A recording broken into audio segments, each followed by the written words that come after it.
Good morning. I am Alan Price. I am counsel for the China Trade Task Force, and I'm here today to moderate a panel discussion on China, aluminum, and the need to hold China accountable at the World Trade Organization for violating the basic rules on international trade.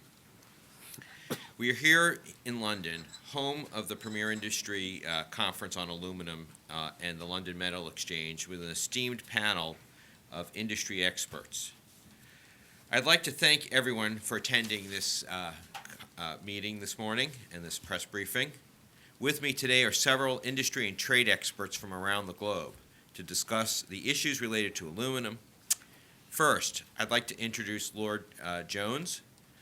Lord Jones, as everyone knows, is the former Minister of Trade here in the UK. Lord Jones is a well-known expert and advocate for manufacturing and the need for a level playing field for the British worker and industry. Lord Jones sits on the boards of several prominent British companies and was the Director General of the Confederation of British Industries. He will address why it is critical for Britain and the EU, primary aluminum industry, to take decisive action at the WTO.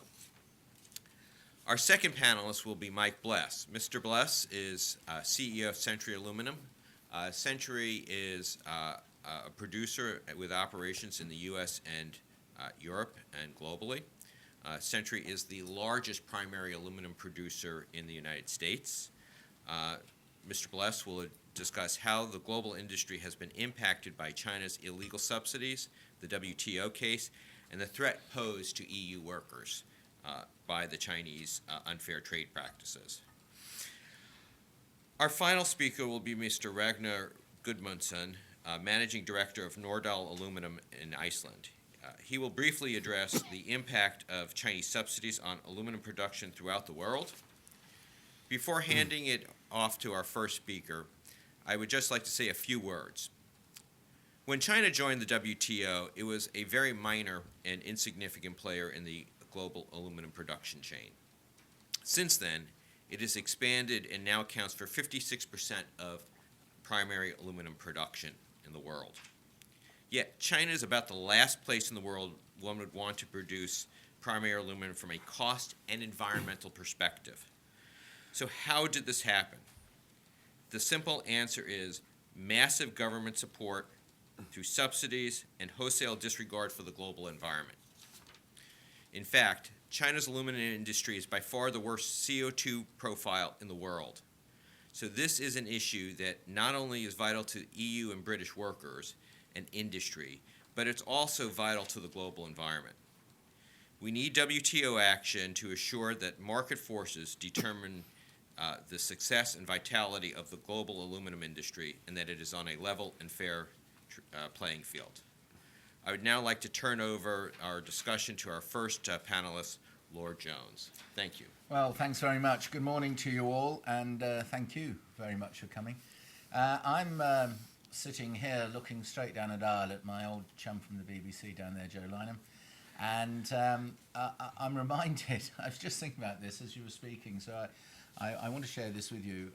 One of my most recent visits to China, my last visit, I was in Beijing and I was speaking in quite a big hall, and there was a big aisle. In fact, the aisle between these two blocks of seats was bigger than most of the halls I speak in.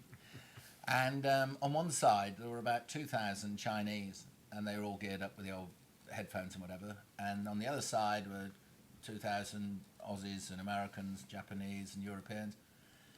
And at the back, right there where I could see it, down the end, was the hut with the contemporaneous interpreters.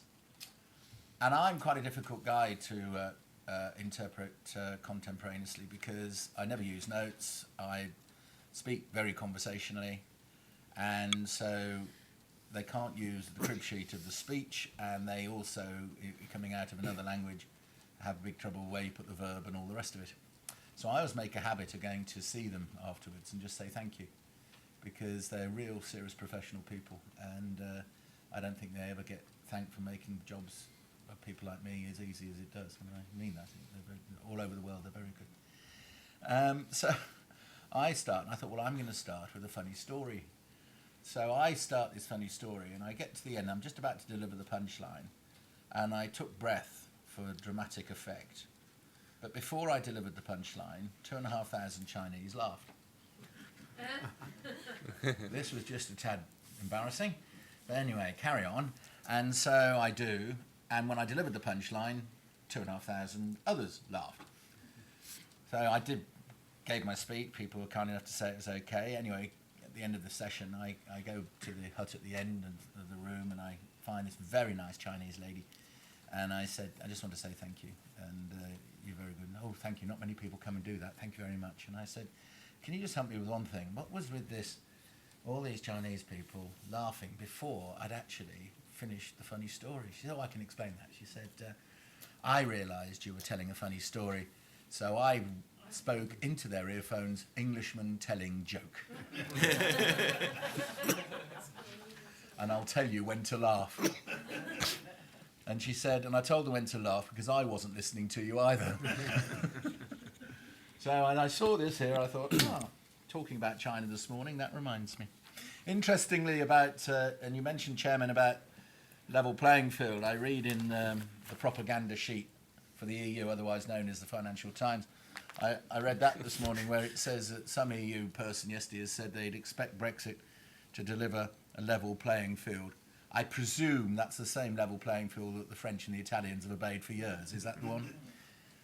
But of course it is important if we are going to take the fight, take the plaint to WTO over China, that we come with as clean a hands as possible.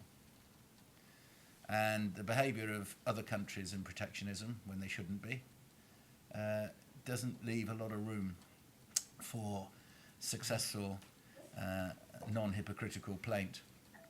And I guess the first plea I would make this morning is that those of us who have any influence over the behaviour of many a protectionist nation, I have in mind the United States, I have in mind the French, the Germans, just remember that the first thing the Chinese will say is, well, what about you in what you do with such and such a sector or such and such an industry? That doesn't stop, in my view, that should never stop taking forward a case, and it should never stop prosecuting that case as much as you can. And as far as I know, because they do it, I can do it, has never been a successful defence in any court ever.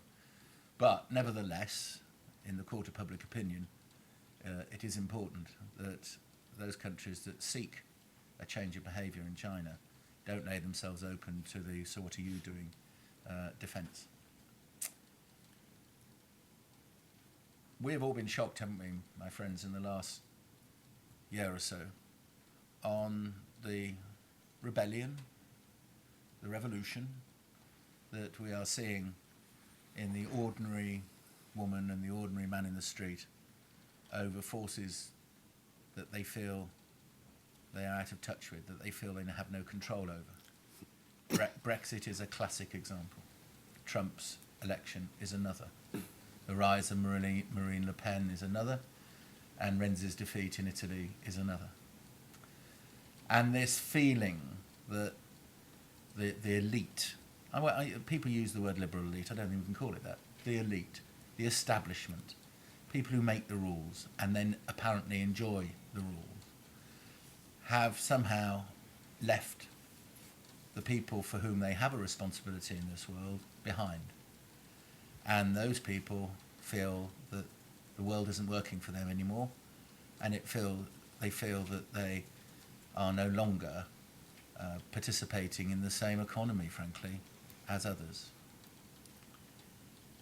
If you have that working in a democracy, thank heavens, it comes out in the form of a voting pattern at a ballot box. And thank heavens it does. Because if it happens in a non-democracy, it's usually done at the point of a gun or a pitchfork, with all the bloody consequences that brings. So I guess if there's a silver lining, it is that the checks and balances of democratic government are working. People might have a view as to whether the result is what they want in a democracy, but nevertheless, remember, it's a democracy and it is working. But we in business, and I guess those who may be watching this who are in other parts of the public realm, would be very, very foolish if we ignored it. Because one day that check and balance of a democratic solution might not be available, or if it is, it gets squeezed out by very, very nasty people from all different sides of the political and other social spectra.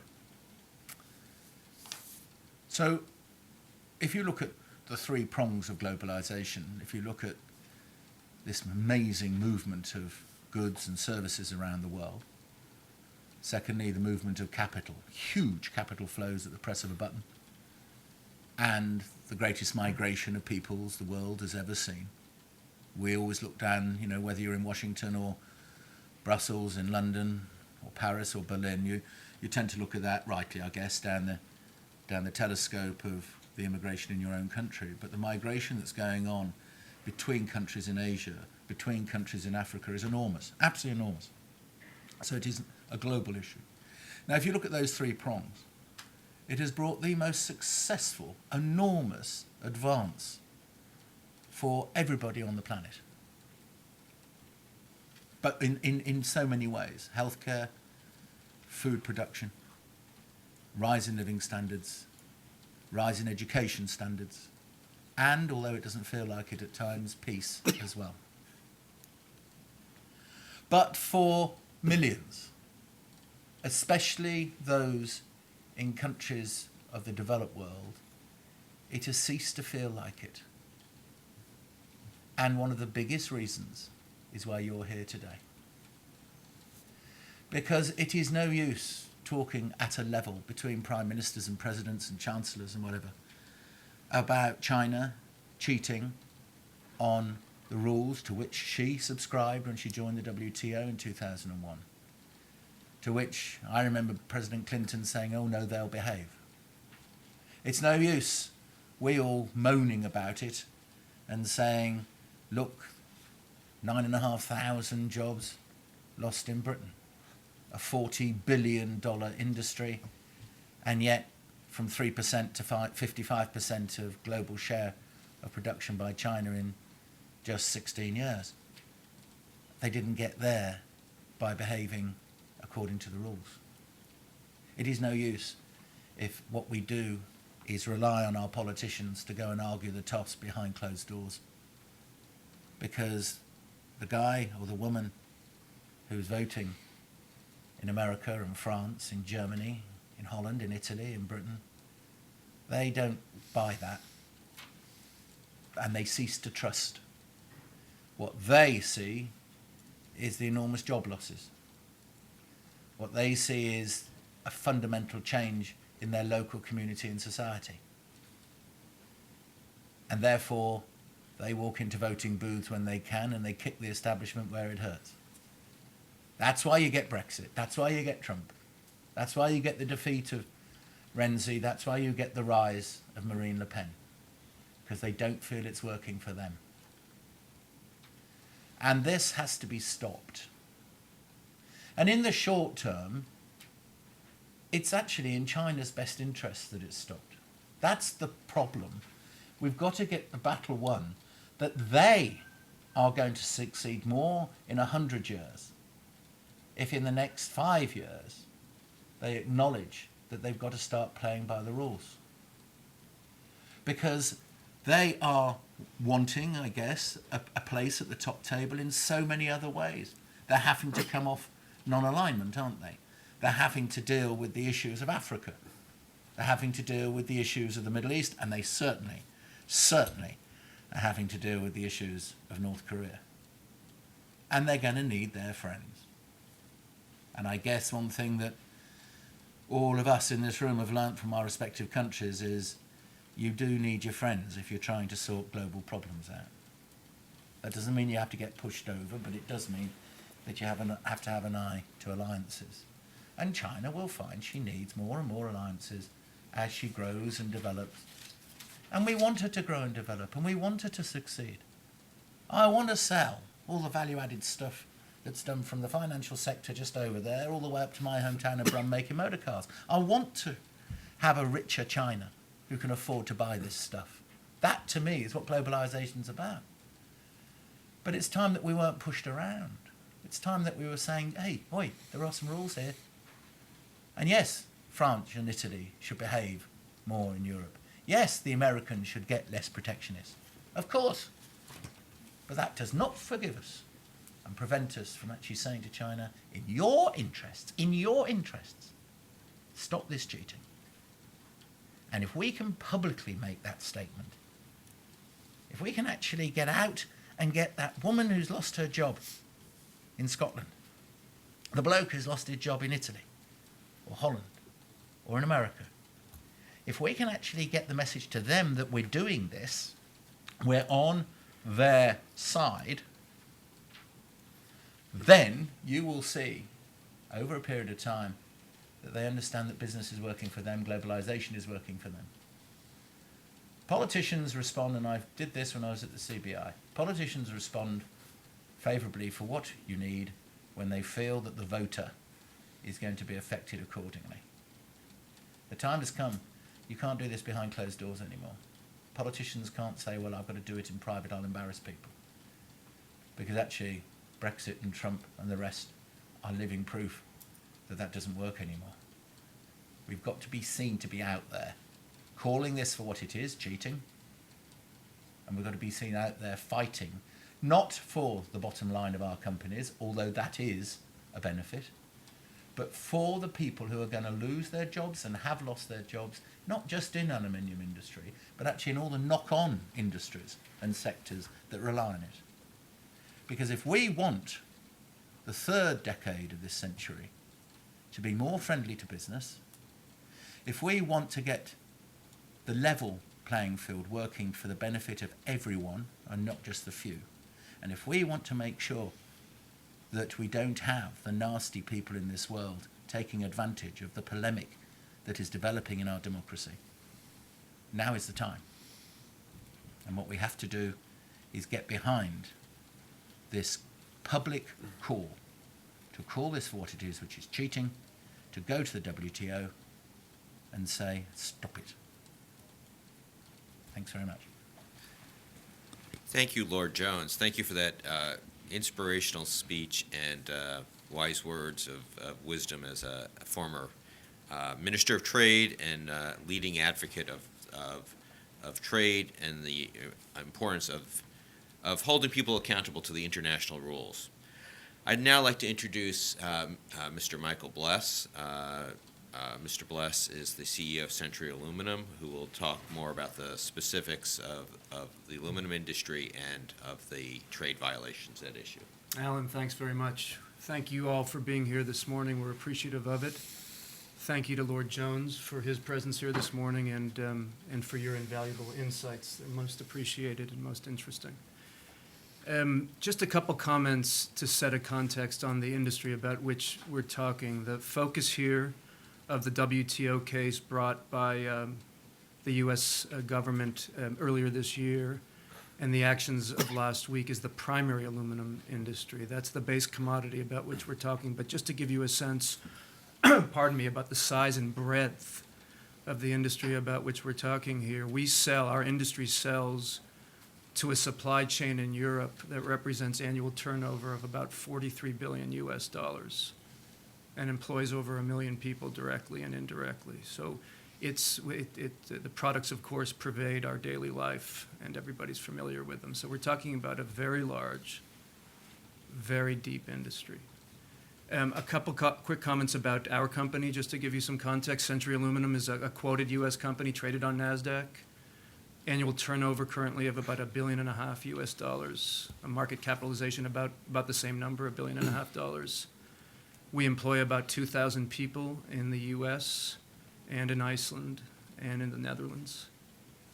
We're the largest primary aluminum producer now in the United States. About 2/3 of the current production is represented by our 3 plants in the U.S. And about 8% of Europe's production comes from our plant in Iceland. And my colleague Ragnar will talk with you a little bit about Nordiral, our Iceland business, in just a moment. Lord Jones covered the history here, and so in the interest of brevity, I'll move past it or just repeat it in brief. But China has gone from a bit player on this stage to a very major one, approaching 60% of the market, as he correctly cited. Through the first decade of their development after their WTO accession in 2001, this went relatively well because their domestic consumption was growing at a rate that justified it. China's domestic primary aluminum consumption was growing year over year on average a couple percentage points above their growth rate of industrial production, mid-teens, 15, 16, 17% growth. And their production of this metal was growing just a little bit faster. Started from small numbers, of course, and so the excesses that were built up started off small. The problem has been this decade when their domestic consumption growth plummeted. It's now currently growing in the mid-single digits. The forecasts for this year are in the 5 to 6% region, yet the supply growth continues apace. Forecasts are for about, they were producing in China about 36 million tons of primary aluminum right now. Forecasts are for them to add about 4 million tons this year, so another 11, 12% supply growth versus that 5, 6% demand growth. And of course, that has led to ballooning excesses. China currently has a surplus in this commodity of just shy of 2 million tons. And that surplus offsets a deficit in the rest of the world of about the same amount. This hasn't happened by accident, as Lord Jones correctly cites. It was the result, and has been and continues to be the result of state policy to expand this sector and others. And the way that has happened is through massive subsidization, illegal under WTO rules, again, as Lord Jones correctly cites, of this sector. Beginning about a year and a half, now almost 2 years ago, we sponsored an extraordinary amount of mostly primary research in China on these subsidies. In our research, and this was picked up, as you may have read, by the U.S. government when our government brought the WTO case, has uncovered tens and tens and tens and tens and tens, I could go on, of billions of dollars of subsidies illegal under WTO rules, principally in the areas of finance, below market finance, forgiveness of loans, debt to equity conversions, propping up of so-called zombie companies, et cetera, et cetera, et cetera. China, as Lord Jones cited, is not a natural place to make this commodity. A smelter, that's a primary aluminum plant, is made competitive or otherwise by the price of its electric power supply. That's the most important input into making primary aluminum. Power prices in China, if you follow those markets, have come down, but they still trade at significant premiums to similar prices in Europe and in the United States. So China has no natural advantage in making this commodity other than the illegal state support.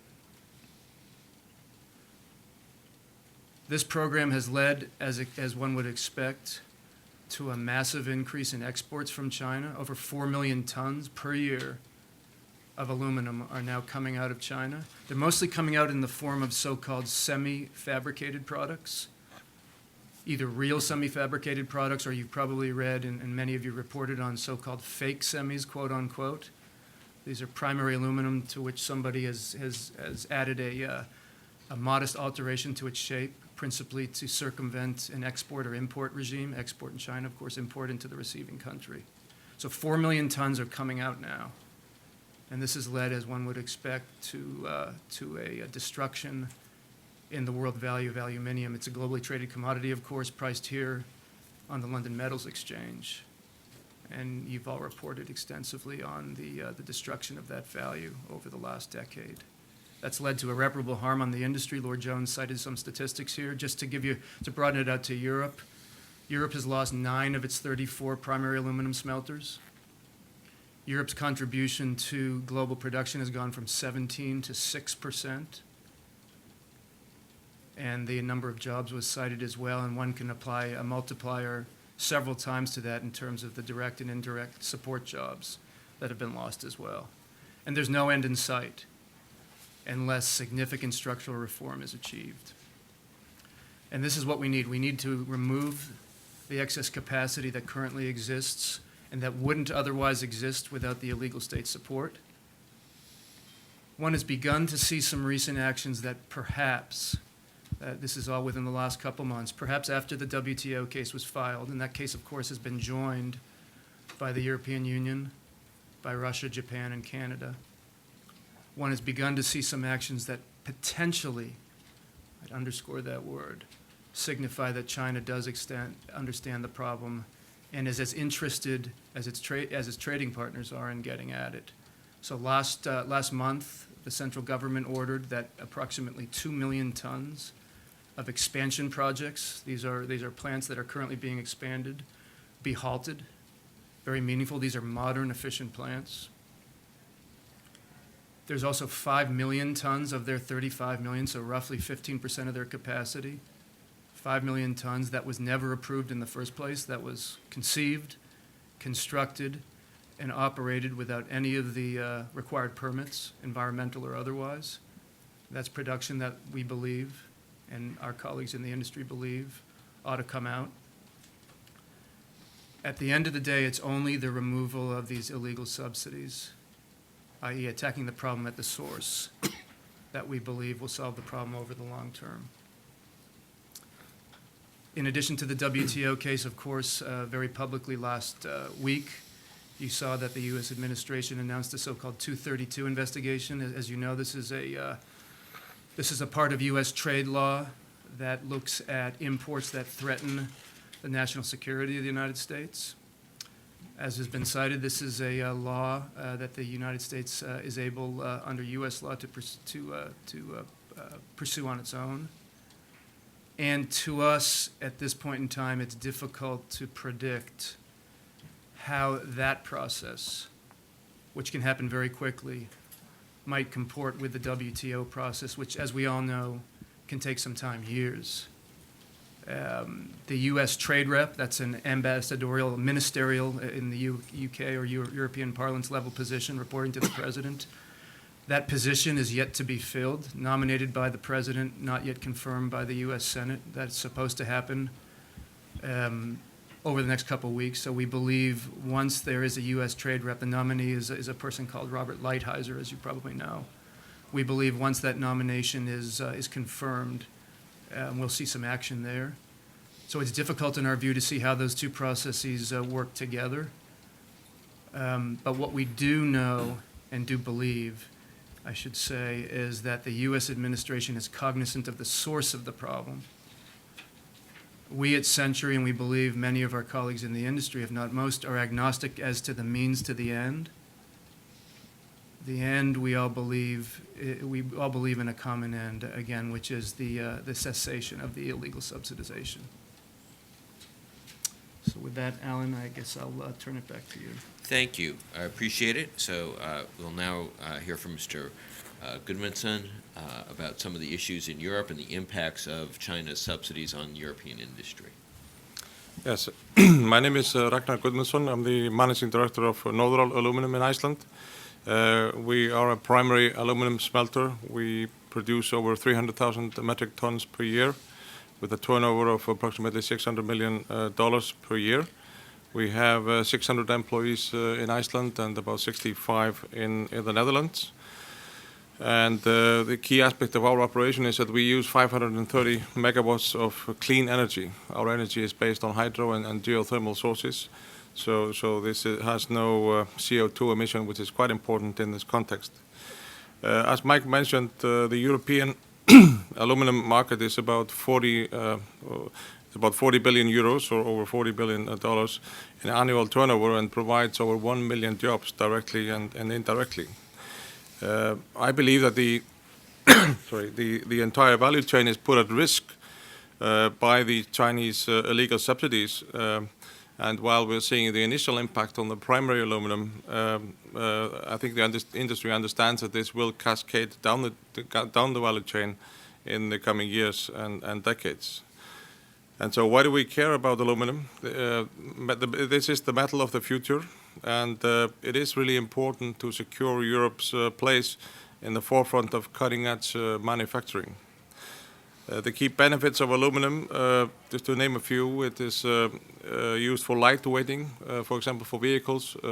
This improves both fuel efficiency and adds to the safety of the passengers. In my mind, it's also a key ingredient for electrification of vehicles. The batteries are quite heavy, as we all know, and so we need to make the vehicle lighter in all other areas. And here the aluminum is really a practical and cost-effective way to meet those needs. It is also important for example, for the construction industry. We have very good corrosion resistance, which reduces maintenance on buildings. The formability is also important both for buildings and the transport sector. And conductivity is another issue, which is important for various infrastructure components like transmitting electricity both between countries and also more locally. In addition, the aluminum is very green. About 75% of all aluminum ever produced in the world is still in operation, and in Europe we are seeing about 90% recycling rate. So this is kind of an energy bank for the future, as I see it. The more primary aluminum we produce, we can continue to use this for decades or even hundreds of years to come. The paradox to me is that Chinese smelters emit about twice the amount of CO2 when compared to the European average, and this is quite a lot. The China's production is largely coal-based, whereas a large majority of our production is based on hydroelectric sources. In Iceland, in particular, we have both hydro and geothermal sources for our energy. And if we compare the CO2 emission of a Chinese smelter versus an Icelandic smelter, the difference is 8 times.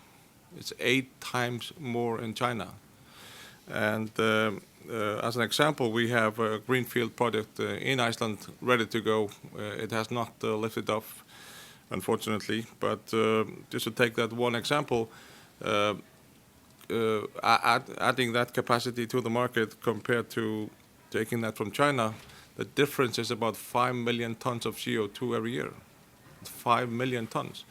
And if you imagine these facilities will last for 50 years, 70 years, we're talking about hundreds of millions of tons of CO2 just from this one project that we are looking at.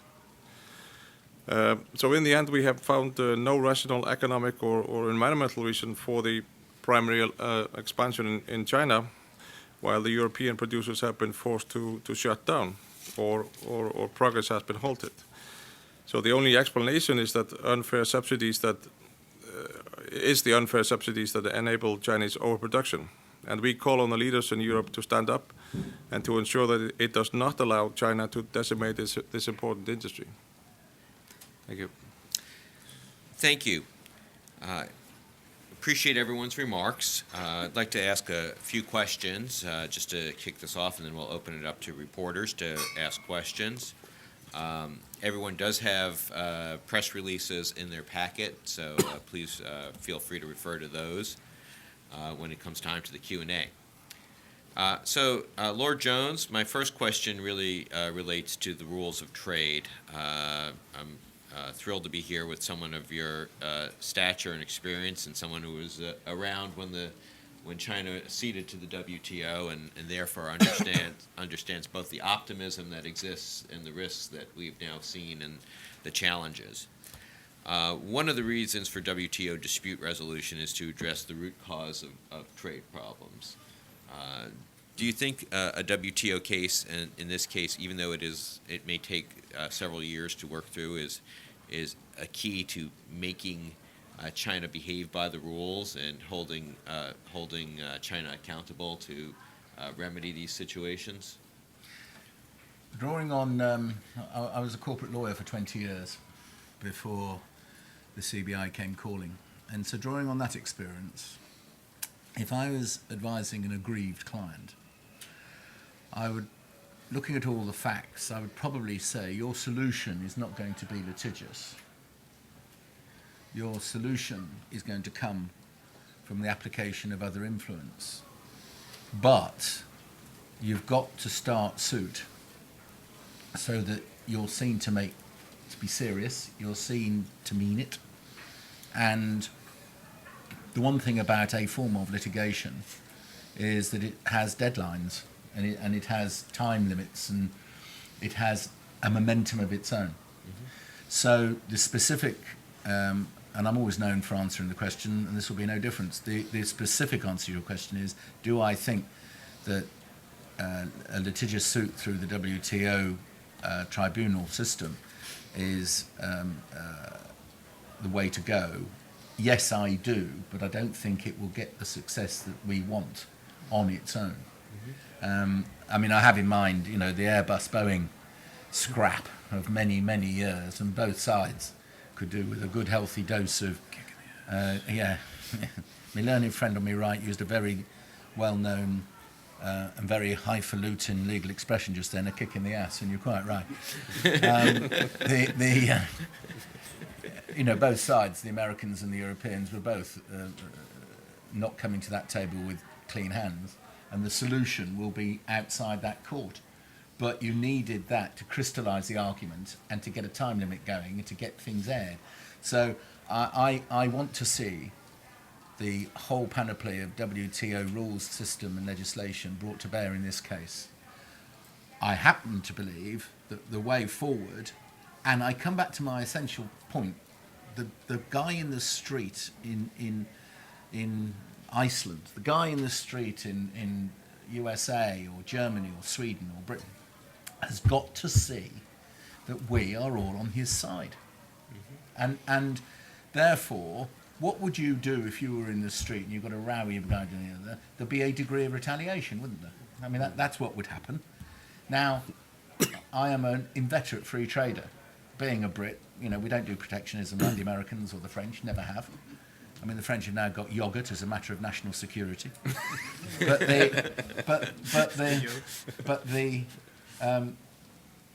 I acknowledge, you know, the beggar thy neighbour approach, which is always don't start retaliating because it's a race to the bottom.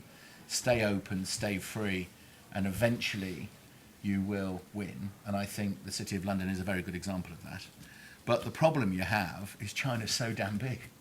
You know, you can do that with countries of 300 million people. America is a good example. You can do it with 500 million Europeans. They're advanced markets. They're getting wealthier, all right, but they start from a high base. China is 1.2, 1.3 billion, where 800 million live on under $2 a day. Now, I applaud China for the way that they have brought so many people out of poverty. I think that's in our interests, frankly. And you can forgive them in the past for transgressions on that great fight to raise the living standards of the ordinary Chinese peasant in Western China. But the time has come when we've got to say, if you want our help in value-added areas, if you want our help on non-business related matters, Africa's a good example, then sorry mate, but we are going to start withdrawing assistance and help unless you start obeying the rules. That's not a WTO issue. That is what I would call around the edges, the other influential ways. And so I don't think the solution will come from WTO, but it's an essential ingredient in bringing, I hope not beggar thy neighbour, I do hope that it's seen as a direct sectoral specific issue. Thank you. One of the benefits of the WTO process is that it doesn't automatically lead to closing of markets. Its whole goal is to Isolate the issue. Isolate the issue Yeah. and remove the underlying root cause of the problems and therefore eliminate the distortion. And that's one of the benefits of this type of process. It's often possible to say that China, in many industries, would, just because of its scale, would no doubt have a significant and growing industry and would be the largest producer in the world, given its scope and size and population. One of the things we have seen are massive subsidies in a variety of forms described by Mr. Bless. And those subsidies are of such a nature and so pervasive and so overwhelming that they have essentially distorted market forces. Mike, do you want to discuss the importance of energy in aluminum production, the unique importance of energy in aluminum production, and why, given that importance, China typically would not be a location for primary aluminum production absent massive subsidization?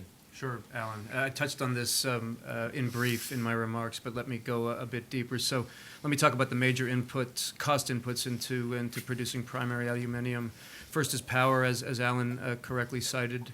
Roughly, on average, 40% of the cost of making aluminum is electric power. Next is the raw material, the ore, called alumina, aluminum oxide, that is first mined out of the ground as bauxite and then refined into alumina. That's perhaps another 30%.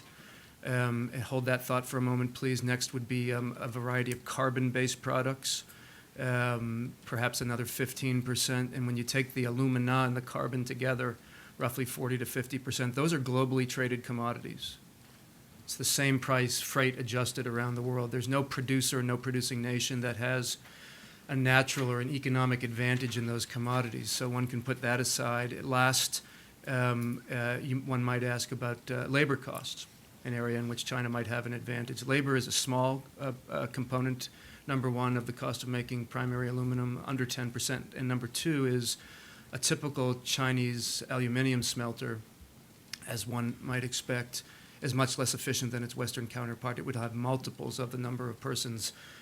We have a share in an anode plant in China, so we visited a lot of these smelters. Jesse Gary, my colleague, and I will be there next week.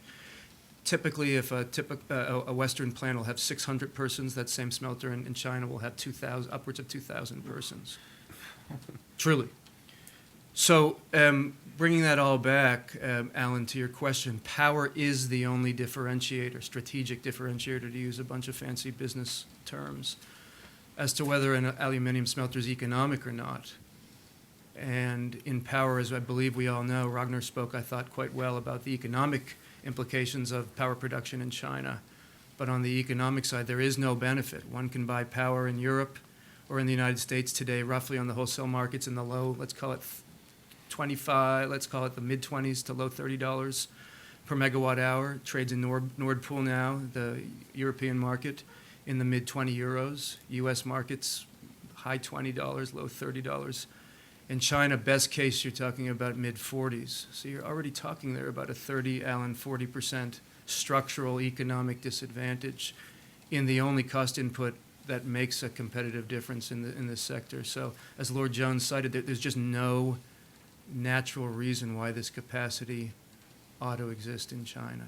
No economic reason. Can I just pick up one point there? Because those figures are staggering. You know, the employment rate, 600 playing 2,000.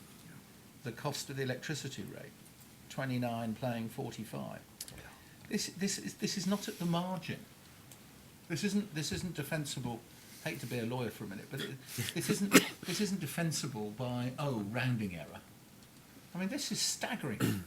And why this should be taken now, big time, publicly, and let's get the facts out there, is I'm minded of the fact when I was part of the team, did very little, others were far brighter and better than I was, but in the Doha round, and firstly in Doha and then in Cancun and then in Hong Kong. And I can remember an Indian trade minister saying to me, I am not going to stop the economic growth of my country by behaving environmentally because you didn't 100 years ago. Mm-hmm. And of course he's right. I mean, we didn't. But the world has changed. And there are kids in China who I presume their parents don't want them to grow up with bronchitis and cancer. And the world has changed. But if we don't make a stand of this now, when those facts are so blatant, I'm minded of Brazil, India, African nations who haven't even started. If we don't stop it now, excuse me, in, I don't know, pick it, 25 years' time, when we've got this issue with dumping in, I don't know, in Kenya or Zambia or something, I'm not being for a minute calling out those nations at all, I don't know, they were just a possible example in 25 years' time. They might say, well, China got rich doing this, so why not us? Just like that Indian trade minister said to me in Doha, you got rich doing this, so why not us? And somebody sometimes got to stop this. And the time to do it is when the most populous nation, or maybe India is now, but the most popular nation on earth is actually doing it with figures which cannot be consigned to the file of rounding error. Thank you. So as we talk about this issue of environment and trade, primary aluminum production typically occurs in places where there are very cost economic and environmentally friendly, typically go together, methods of energy production. So not solar, excuse me. Places like where we have natural gas, relatively clean, where we have hydro, geothermal, bottled up energy sources. Is China unique at this point in the degree in which it's using coal to generate its power grid? As I understand it, roughly 87% of the Chinese power used in primary aluminum production is actually coal-based. And that seems to me that puts it on an outlier. Not that there might not be a couple of other countries that may use coal for smaller degrees that account for small portions of the world market, but that really puts it on an outlier in terms of its competitiveness and its power structure for this type of product. Alan, it's not unique. I think you've hit it, and I'll pick up on a theme that Lord Jones pursued. What we're working with here, or dealing with, is you didn't use this term, but I'll paraphrase the law of large numbers here. So I'll come back to the excess production problem we have today. In the years following the accession of China to the WTO, the excess production was relatively small because, of course, they were starting from a small base. Today, in terms of the environmental issues, you cited, Alan, the percentage of coal production. The U.S. is still quite high. Certain parts of the U.S. Industrial markets in the Midwest are still upwards of 50% coal-fired in our grid in the United States. But you've just got such massive numbers in China now. And back on the production issue, when they're exceeding the growth in their demand with the growth of their supply by several percentage points, on a market of $35 million, all of a sudden, those excesses start to add up. And I would use the same analogy, Alan, on the environmental side as well. You're talking about massive quantities of coal being burned to fire these smelters. And the statistic you cited is correct. So as we move forward and look at this, one of the things that has been documented in the documents that have been prepared on the subsidies is that there are massive subsidies into state-owned enterprises.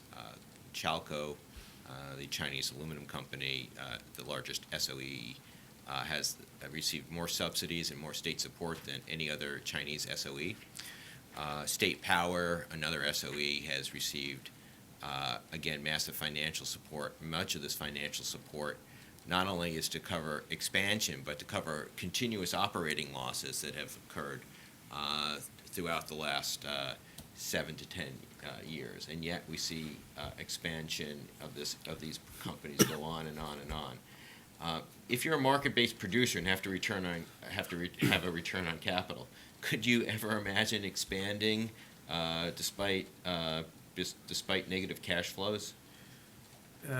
With apologies for using a baseball term in this audience, you've given me a softball to hit. But of course, the answer is no. We have share owners who demand that we employ our capital efficiently, and it's very simple. Plants, single assets, or obviously ultimately companies that can't produce at the very least an acceptable return on capital, and then more to the point, Alan, can't produce positive cash flow with which to service their debts and then return capital to their share owners, don't last for long in a market-based economy. Regrettably, we've seen most of the capacity in the U.S. be curtailed. 70% of the U.S. primary aluminum capacity in the last 3 years is now shuttered. with thousands and thousands and thousands of jobs lost. And so the answer is quite tangible. You've seen it. Same is true in Europe. Same is true in other markets that have lost out in this global back and forth. But for brevity, no. One day we will teach you cricket.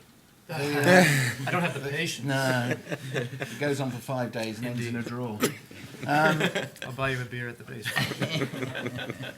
There is another point on that, you see. Mike's talking about a different system.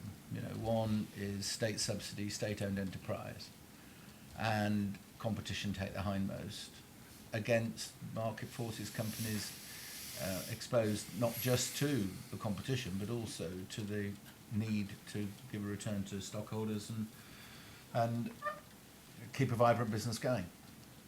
But the long-term effect, and I said in my initial remarks, my biggest, most powerful premise in this is it's not in China's long-term interests.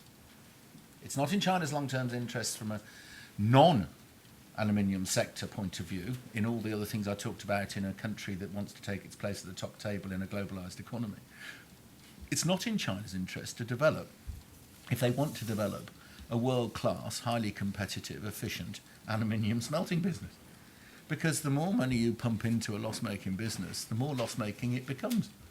And if they one day, if the argument about this is, oh yes, well, we're going to get ourselves to a position where we're market dominant, we're going to get ourselves to a position where we can employ loads and loads of people and everything else, they are going to have a very rude shock one day, because that's not how you develop a world-class business. You can develop a state-owned national business extremely well. But none of us like competition, but it's the only thing that makes you better. And in all walks of life. And if you look in your own countries, you know, where there are companies who are inefficient and not giving the consumer the best deal, they tend to be protected in one way or another by lack of market access, lack of input competition, or state subsidy. They tend to, in our developed economies, we've all got them. I'm not going to name them this morning, but we all know what we mean. Some of them drag people off aeroplanes. But if you cheap shot but quite effective. If China wants in 30 years' time actually to take its place in a world-class aluminium sector, they're going completely the wrong way about it. Yeah. In this point, I'm sorry, Alan, this point that Lord Jones makes is precisely the reason that we remain and are increasingly, I would say, cautiously hopeful that we're heading, in terms of some of the announcements and actions upon those announcements, time will tell, that you've seen out of China, heading in the right direction here, because ultimately that has to be the result. Yeah. And the sooner they can get there, it's in their interest. So time will tell. Great. So while we have seen the U.S. File its initial request for consultations, we believe other countries several countries have appeared as third parties in the U.S. request at the WTO, and we are hopeful that Europe will either file its own consultation request also in the upcoming months, because it's important to establish that the rules are rules and rules will be obeyed, and to help correct market distortions. One of the things we've recently seen are a variety of claims from China that its industry has its new production facilities are efficient. Yet we have companies like Hongqiao, which purports to be the largest aluminum producer now in the world, a company that essentially did not produce aluminum a decade ago, ran out of money with about, depending on which set of books you want to look at, $10 and $19 billion in debt. It was bailed out. Its auditors refused to certify its books. It was bailed out despite the lack of auditing certification by 3 state-owned banks, and yet, rather than let and these types of actions prevent the market from correcting itself when you have subsidies. And you have distortion. This just continues the subsidies and continues the distortion. Making matters worse, the bailout was not publicized in China, unlike here, which I can just imagine, whether it's here or the States, that type of bailout would, I think, create a little bit of public debate. A few ways. Reasonable assumption. So I think this type of case, as we look at it, has the benefits of helping to reform the systems and get market forces working again. And we hope that the EU and Britain, working with its EU colleagues, will move forward to a formal request for consultations in this regard. As we look at many of these new facilities that are being built in China that turn out to be very high cost, and we also look at high cost in terms of accounting costs, which we've just talked about, but they're also high cost in terms of pollution and CO2 emissions, since they are all these new facilities are coal-fired. One of the recent Chinese approaches has been to start to move some of their production out to Western China, where the particulate emissions are not concentrated by the major cities. But it strikes me that that type of approach really does not deal with may deal with sort of the day-to-day particulate problems that exist in Beijing and places like that, but really don't deal with the global climate change issues. Well, it doesn't deal with climate change, but it doesn't deal with the economic dimension, because all you've done is extend the cost of route to market, haven't you? Right. You might be able to get some of it over the top of the world down the other side on the train, but by and large, you're going to get this going eastwards to the ports. All you've done is increase the travel cost, and the answer is go and build them there when you get the growth and development of Western China to the point where you can use the product in Western China. Then, of course, you can justify the plant there. In fact, an incredibly good idea. But if what you're going to do is go and stick a smelter 1,000 miles plus west, where's the self-defeating prophecy, isn't it? Yes. So last question, and this goes to some of the uniqueness of the aluminum market, which is a little different than other products such as steel that many of us may be familiar with. In the aluminum market, the primary aluminum production is often not associated with where the rolling or the casting or the extruding occurs. And because of that, there's not necessarily a logic to, and that's all due to the importance of electricity in the cost structure here. Would you like to talk about that, either Ragnar or Mr. Bless, about why that exists and why there's no need for China to have a primary aluminum industry of this size and scale for its own development purposes compared to buying its primary elsewhere in the world where it would be more economic to produce it? For brevity, I'll ask Ragnar to address it, because I think the business he runs is a prime example. Obviously, the domestic market, Ragnar, with all due respect, in Iceland it doesn't justify the activity. We own one of 3 smelters operating in Iceland. Yet that's where an enormous amount of the capacity that services the European market sits. So, Ragnar, do you wish to expand on that just a bit? Yes, I think Iceland actually is a good example of this, because we are located in the middle of the Atlantic. We are a nation of 300,000 people, and so the domestic market is very small, and industrial production of consumer goods is virtually non-existent. So what we do in Iceland is we use our energy sources to convert the aluminum oxide to aluminum. And since we are on the ocean, we have a very cost-effective freight to Europe. So we supply basically continental Europe. We supply the UK with primary aluminum, but the rolling, the extrusion, the car manufacturing, etc., the building supplies, they are where the market is. It's more efficient to have the production at the market. There also you have the market knowledge and the connections to the market. So it's a more natural thing. And I think the same could apply basically in Asia or in China in particular.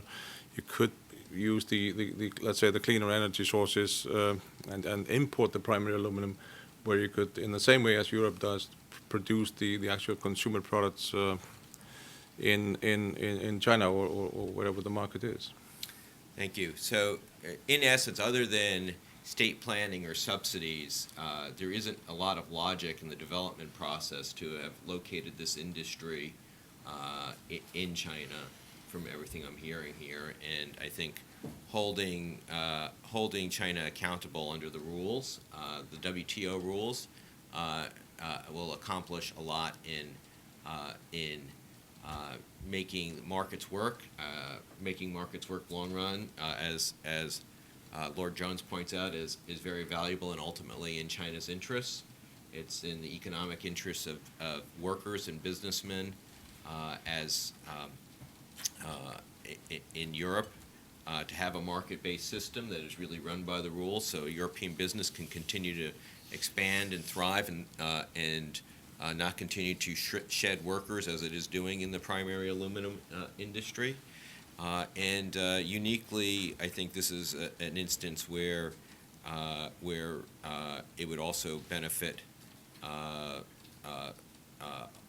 global supply chains to have clean production of primary aluminum, item that is obviously critical for lightweighting and many other important environmental purposes.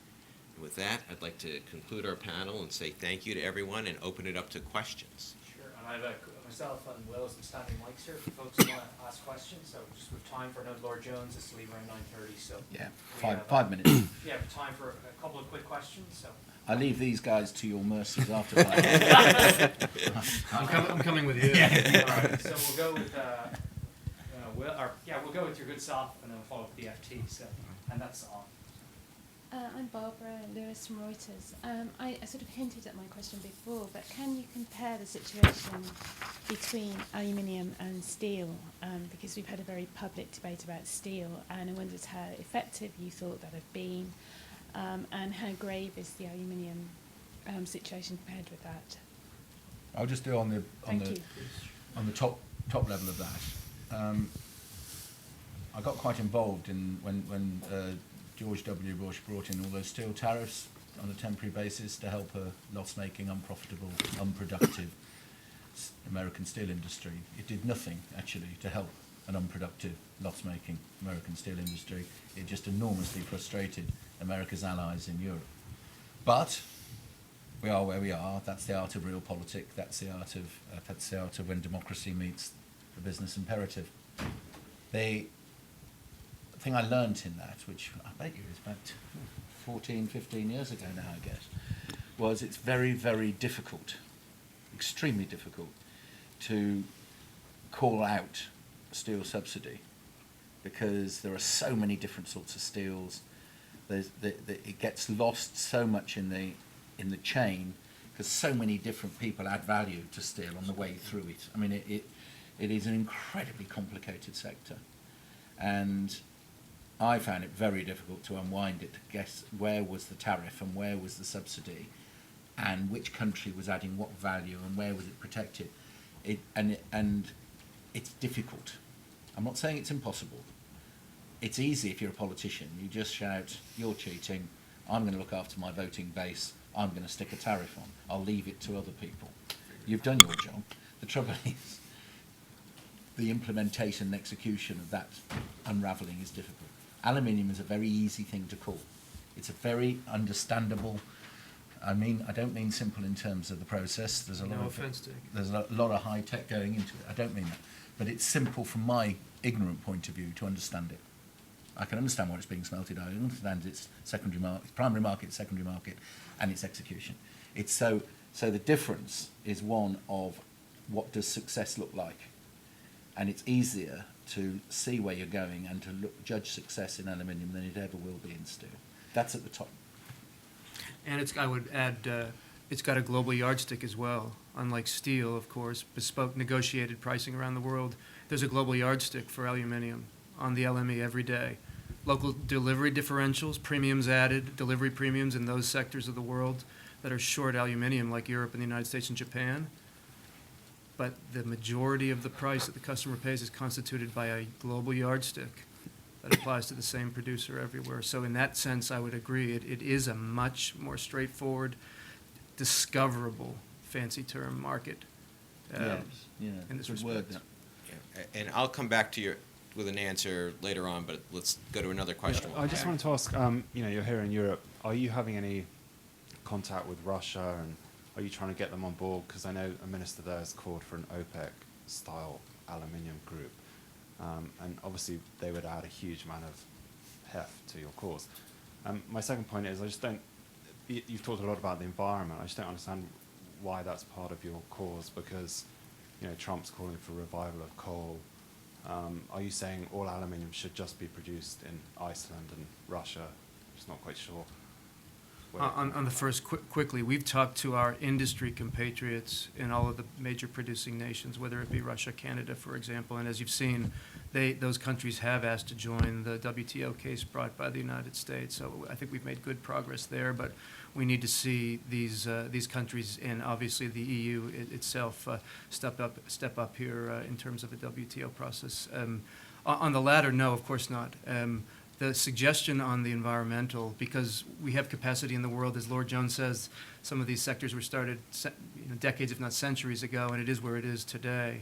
All we're saying is that not only does it make no economic sense for China to be an exporting nation in this energy-intensive commodity, but it makes no quote-unquote environmental sense either. So it's just two prongs.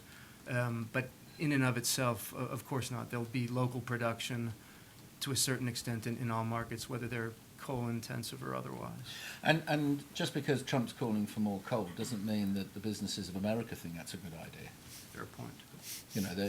I mean, I've found this many, many times. I have governments I'm trying to lobby all over, well, not these days, but years ago, trying to lobby. It doesn't mean I agreed with everything they ever said, just because they were going to cut me some slack on one particular business initiative. I would take the environmental point at a helicopter view. I thought that the Icelandic example was an excellent one, which is China, if you want to do this, at least come to the table with clean hands. If you're going to try and justify 2,200 employees on a plant where 600 Americans will go to work, if you're going to talk about the soft loans and everything else, well, at least come by saying I'm not giving my kids bronchitis.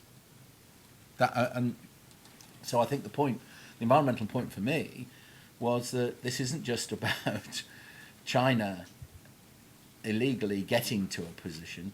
They're hurting the world as they do it. They might be causing Mrs. Meggins in Scotland to lose her job. That's bad enough. But if you're going to actually add massive amounts of carbon into the environment while you're doing it, well, that, in my view, elevates it away from just the business imperative into something which should actually be exercising the Green Party probably more than it does. So I know you have to catch a flight, so I do, so yeah. we're going to call in. But I'm learning a lot here, so I'm quite happy. Just a quick 1-minute video from the Hallsville's facility in Kentucky. It's for Century Aluminum had to lay off, and I think Mike, there's 300 workers due to China's A little bit illegal over trade that, practices. So we just want to show you that video just to conclude, and it's great having you here with us. I believe China's stealing our jobs, no doubt. When China cheats, America loses. Every time. If you're from Hallsville, either you know somebody who works here, or your family works here, or you work here. Just imagine a picture of no aluminum being produced in this country. Everyone in the United States is at risk right now. So the ripple effect has real devastating consequences. Mr. President, American aluminum jobs are in jeopardy. American workers' jobs and livelihood is in jeopardy, and we're pleading with you for help. Before it's too late, before all of these smelters, this smelter and the rest of these smelters are a thing of the past.